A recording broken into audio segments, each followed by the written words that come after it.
ಹೃದಯವು ಬೆಳಗಲು ಬದುಕದು ಮಿನುಗಲು ಸತಿ ಮನಸೊಂದೇ ಜ್ಯೋತಿ. ಕರೆದರೆ ಚೈತ್ರವ ನೆನೆದರೆ ಸ್ವರ್ಗವ ಪಡೆಯಲು ಸತಿಯೇ ಸ್ಫೂರ್ತಿ.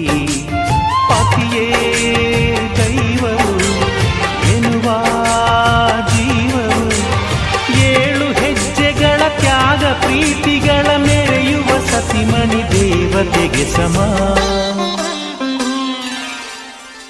ಸುಮತಿ ಸುಮತಿ ಶ್ರೀಮತಿ 6 ಗುಣಗಳೇ ನಿನಗಾರತಿ. ಮನಕ್ಕೆ ಕೊಡತಿ ಮನೆಗೆ ಗರತಿ. ಕಾರ್ಯೇಷು ದಾಸಿ ಕರಣೇಷು ಮಂತ್ರಿ. ಪೂಜ್ಯೇಷು ಮಾತಾ ರೂಪೇಷು ಲಕ್ಷ್ಮೀ.